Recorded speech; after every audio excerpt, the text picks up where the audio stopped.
Mr. Zolile Williams, who is going to join us. In fact, I think the team is telling me that he is already connected. MEC, good evening to you. And we are just coming out of that particular process of the authorities taking away with a stretcher a body of a young girl who's believed to be in her teenage years.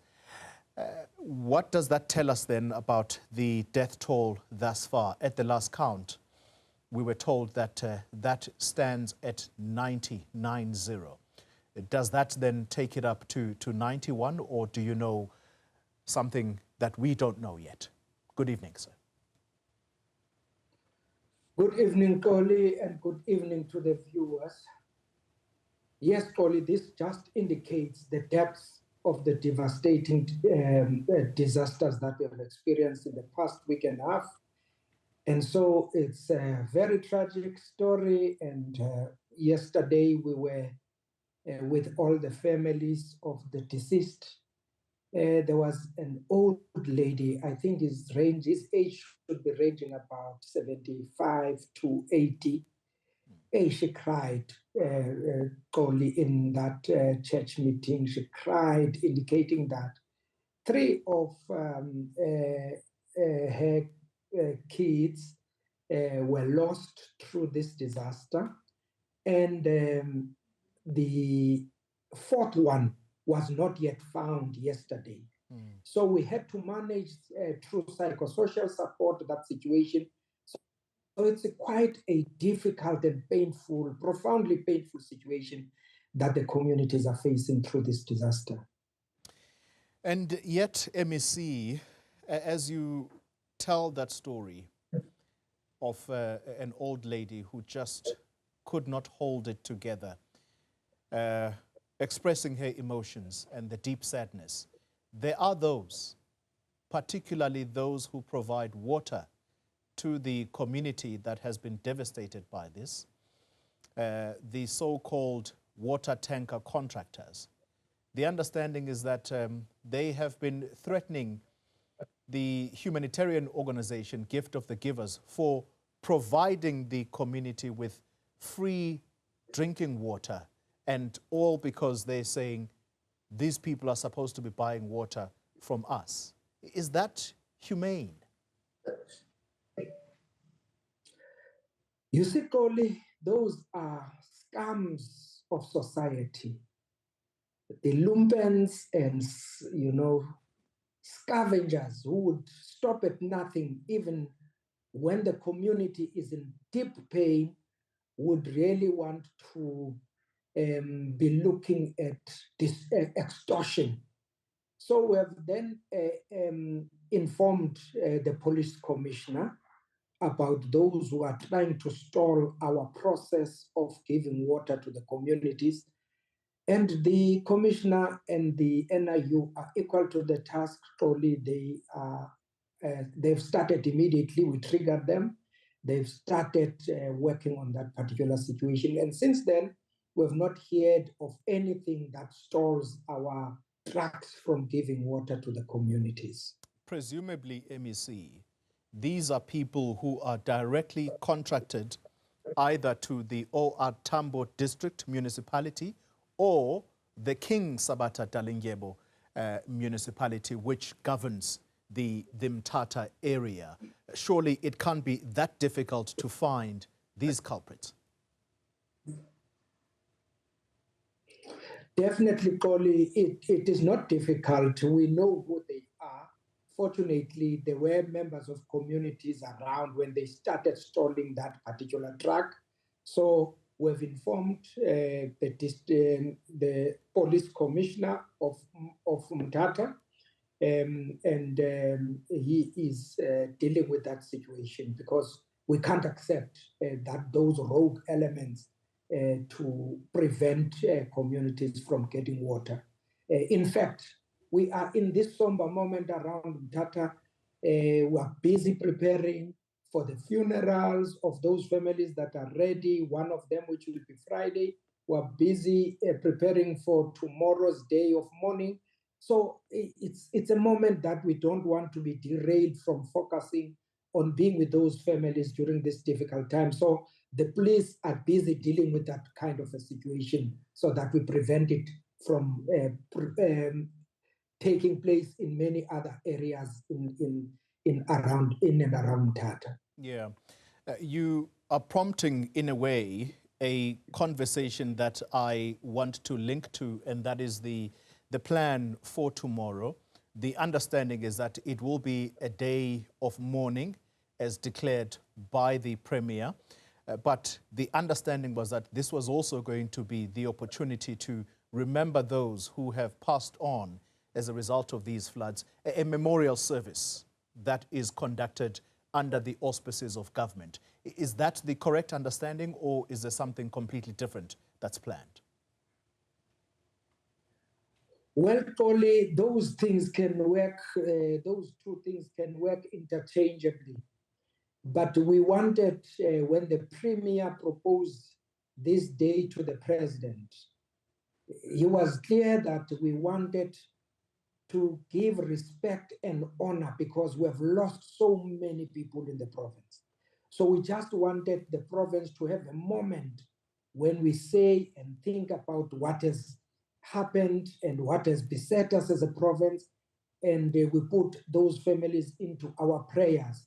So our view is that we wanted a day of mourning, which in the area where these people are affected, there will be a church service constituted by all the churches around, led by the Council of Churches, and all of us, government, officials, traditional leaders, and everyone else would be part of that church service to mourn the lives of these people. So people can use it interchangeably, totally, but we have characterized it as a day of mourning because of the profound loss and pain that our people and as a province have endured during this period. As you can see, those scenes of body bags are just adding to the pain that the people are enduring at this moment.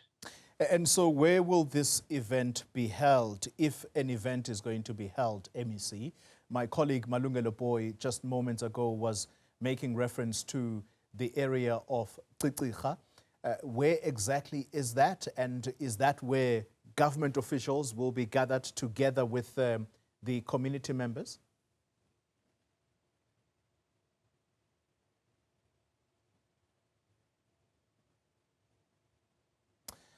The MEC Zolile Williams seems to have been disconnected. I'm hoping that he is going to rejoin because the conversation certainly has not ended. All right, let's go back to the Cogta MEC in the Eastern Cape, Zolile Williams, who has rejoined. MEC, thank you for connecting back, and we lost you for a moment there. Quickly, MEC, I want to close the chapter around the floods because there's another subject matter I'd like to talk to you about. The area of Cogta has been mentioned as a possible event where government will hold this day of remembrance. Is that the correct information we have? Yes, you are correct, Toli, and my apologies for the network. I'm in the villages of Mthatha, around Mthatha, so that's why the network is not so stable. We understand. Yes, we are going to be in Cogta in the college that is near the area of Tikolini, where the disasters have struck us. Okay. All right. Hopefully we'll join you there tomorrow.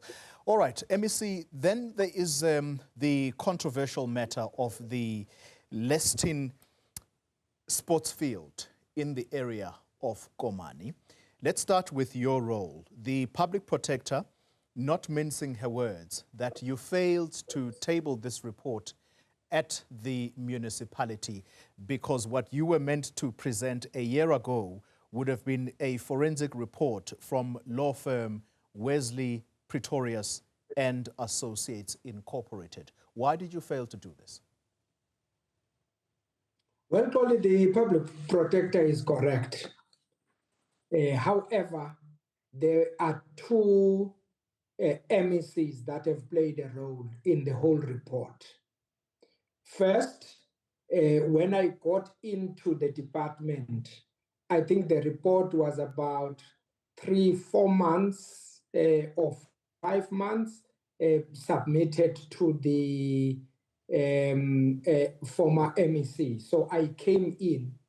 But now the difficulty with this report, Xoli, was not in line with 106. You see, the MEC has a role in terms of Section 106 of the Municipal Systems Act to investigate, provide a report to the investigatee within 14 days, and then after 14 days, provide the same report to the provincial legislature.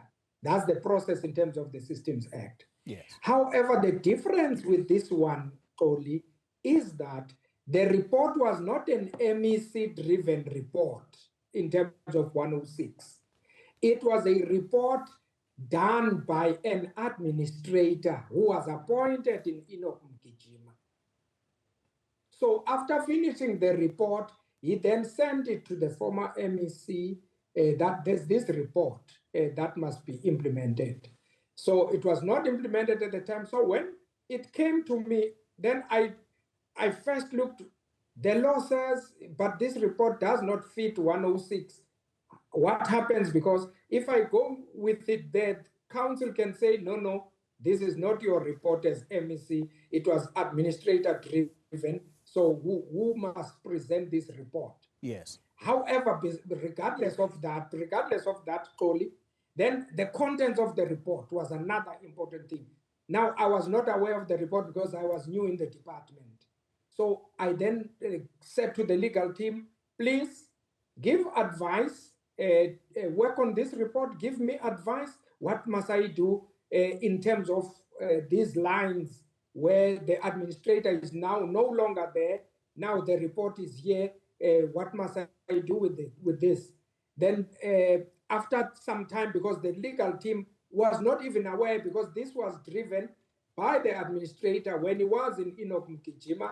So my legal team was not aware about the contents of the report in the department. So they worked with those lawyers, ultimately came up with a report and said, MEC, regardless of the bloodlines, here is the report, you can take it.